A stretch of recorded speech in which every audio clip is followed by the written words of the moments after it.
ইসরে রাস্তা দিয়ে কি মাল যাচ্ছে রে। যাই যাই যাই, একটু চান্স নেইগা, দেখি চান্স পাই কিনা। মালটা দেখে আমার জিভ দিয়ে তো জল পড়ছে রে। কি যে করি রে। ও সুন্দরী, কোথায় যাচ্ছ? একটু দাঁড়াও দাঁড়াও। আই হ্যাভ এ বয়ফ্রেন্ড, আমার বয়ফ্রেন্ড আছে, আমার রাস্তাটা ছাড়ুন প্লিজ। বল একটু থামতে বলে শুধু I have a boyfriend, I have a boyfriend.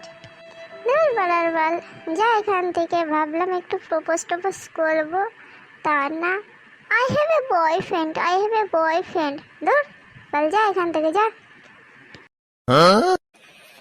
ভাবলাম আমি একটু ন্যাকামো ন্যাকামো করে কথা বলবো, তুমি আমাকে প্রপোজ করবে, আমার পেছন পেছন ঘুরবে, তা না তুমি আমাকে এরকম ভাবে বললে। আমরা তো মেয়ে, আমরা তো একটু ন্যাকামো করবোই, বলো। দুর্বল ন্যাকামো মেয়েকে আমি প্রপোজ করি না, এটা আমার স্টাইল, এটা আমার ট্যালেন্ট।